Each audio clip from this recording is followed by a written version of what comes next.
بسم اللہ الرحمن الرحیم۔ الحدید یوٹیوب چینل کے ناظرین السلام علیکم۔ الحدید یوٹیوب چینل اپنے ناظرین کے لیے پیش کر رہا ہے اسلامی تاریخی واقعات۔ اسلامی تاریخی واقعات کے سلسلے میں جنگ یرموک کے بارے میں بیان کیا جا رہا ہے۔ آج جنگ یرموک کا تیسرا پارٹ پیش کیا جا رہا ہے۔ حضرت عمر رضی اللہ تعالیٰ عنہ ابو بکر رضی اللہ تعالیٰ عنہ سے خالد بن ولید اور خالد بن سعید کے بارے میں کہتے رہتے تھے، مگر آپ نے خالد بن ولید کے متعلق ان کی رائے نہیں مانی اور کہا کہ وہ ایک تلوار ہے جس کو خدا نے کفار کے سروں پر کھینچا ہے، میں اس کو نیام میں نہیں رکھوں گا۔ اور خالد بن سعید کے متعلق جبکہ ان سے یہ غلطی سرزد ہوئی، عمر رضی اللہ تعالیٰ عنہ کی بات مان گئے۔ شام کی جنگ کے لیے عمر تو مارکہ کے راستے سے گئے تھے اور ابو عبیدہ اپنی مقررہ راستے سے، اسی طرح یزید تبوکیہ کی طرف سے اور شرحبیل اپنے مقررہ راستے سے۔ ابو بکر رضی اللہ تعالیٰ عنہ نے ان سب عمرہ کے لیے شام کے الگ الگ شہر مخصوص کر دیے تھے، اور اس خیال سے کہ رومی ان کو جنگ میں بہت مشغول کر لیں گے، یہ حکم دینا مناسب سمجھا کہ جو لوگ بلائی علاقے پر متعین کیے گئے ہیں وہ اطراف سے جائیں، اور جو اطراف پر متعین کیے گئے ہیں وہ بلائی علاقے سے گزریں، اور جنگ میں اپنی اپنی آزاد رائے پر عمل کریں تاکہ ان میں خود اعتمادی پیدا ہو اور معاملات کو ایک دوسرے کے بھروسہ پر نہ چھوڑ بیٹھیں۔ چنانچہ ان لوگوں نے ایسا ہی عمل کیا۔ ابو بکر رضی اللہ تعالیٰ عنہ کو خالد بن سعید کے شکست کھانے اور ذی المرہ میں آنے کی اطلاع ہوئی تو آپ نے خالد کو لکھا کہ تم اب وہیں رہو، خدا کی قسم تمہیں مہمات میں آگے بڑھنا آتا ہے، مگر بزدل اور مارکوں سے جان بچا کر بھاگنے والے ہو۔ تم کو مہمات کو پایہ تکمیل کو پہنچانا اور مشکلات میں صبر و ضبط سے کام لینا نہیں آتا۔ بعد میں جب خالد کو مدینہ میں داخل ہونے کی اجازت مل گئی تو انہوں نے ابو بکر رضی اللہ تعالیٰ عنہ سے معافی طلب کی۔ اس وقت اختل نے کہا، تم میدان جنگ میں بڑے بزدل ہو۔ جب خالد ابو بکر رضی اللہ تعالیٰ عنہ کے پاس سے اٹھ کر گئے تو آپ نے کہا کہ خالد بن سعید کو عمر اور علی خوب جانتے تھے، اگر میں ان کا کہنا مانتا تو خالد سے ڈرتا اور اعتراض کرتا۔ امراء اسلام اپنی فوجوں کو لے کر شام پہنچے، اکرمہ ان کے پشت پناہ بنے۔ رومیوں کو اس کی اطلاع ہوئی، انہوں نے ہرقل کو لکھا۔ ہرقل خود چل کر حمص آیا اور رومیوں کے لیے بڑا لشکر تیار کیا اور اس کی صف آرائی کی، کیونکہ اس کے پاس فوج کافی بلکہ اس سے بھی زیادہ تھی۔ اس لیے اس نے مسلمان امراء کے مقابلے کے لیے الگ الگ امیر مقرر کیے۔ عمروں کے مقابلے پر اپنے حقیقی بھائی تزراق کو بھیجا، اس کے ساتھ 90,000 فوج تھی، اور اس کے پیچھے ایک افسر کو ساقہ متعین کیا، اس کو بلائی فلسطین میں ثانیہ جلک پر متعین کیا، اور یزید بن ابی سفیان کے مقابلے پر جرجا بن توزرا کو صف آرا کیا، اور شرحبیل بن حسنہ کے مقابلے پر دراکس کو بھیجا، اور فکار بن نستور کو 60,000 فوج دے کر ابو عبیدہ کے مقابلے پر بھیجا۔ دشمن کی یہ عظیم الشان تیاری دیکھ کر مسلمانوں پر ہیبت طاری ہو گئی، کیونکہ ان کی پوری فوج اکرمہ کے 6,000 چھوڑ کر صرف 21,000 تھی۔ سب نے گھبرا کر عمروں کے پاس خطوط اور قاصد دوڑائے اور پوچھا کہ بتلائیے اب کیا چارہ کار ہے۔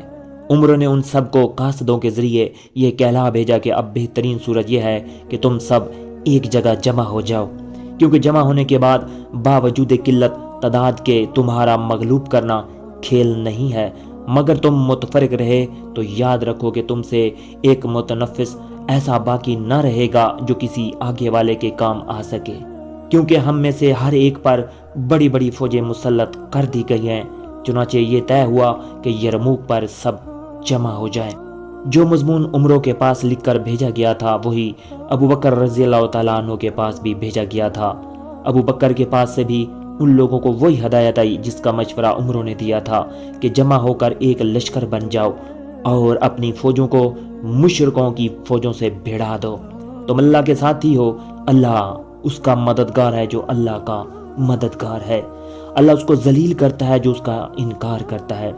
تم جیسے لوگ قلت تعداد کی وجہ سے کبھی مغلوب نہیں ہو سکتے۔ 10,000 بلکہ اس سے بھی کہیں زیادہ اگر گناہوں کے طرفدار بن کر اٹھیں گے تو وہ 10,000 سے ضرور مغلوب ہو جائیں گے۔ لہٰذا تم گناہوں سے محتذر رہو اور یرموک میں مل کر کام کرنے کے لیے جمع ہو جاؤ۔ تم میں سے ہر امیر اپنی فوج کے ساتھ نماز ادا کرے۔ ہرکل کو مسلمانوں کے یرموک پر جمع ہونے کی اطلاع ہوئی تو اس نے اپنے پادریوں کو لکھا کہ تم رومیوں کے پاس جاؤ اور ان کو ایسے مقام پر فروکش کرو جس میں کافی گنجائش اور وسعت ہو اور بھاگنے والوں کے لیے راستہ تنگ ہو۔ تمہاری فوج کا سپہ سالار تزارک کو مقرر کیا جاتا ہے۔ مقدمے پر جرجا اور میمنے اور میسرے پر بہان اور دراکس متعین کیے جائیں اور امیر حرب فیکار کو بنایا جائے۔ میں تمہیں یہ خوشخبری دیتا ہوں کہ بہان تمہارے عقب میں تمہاری مدد کے لیے موجود ہے۔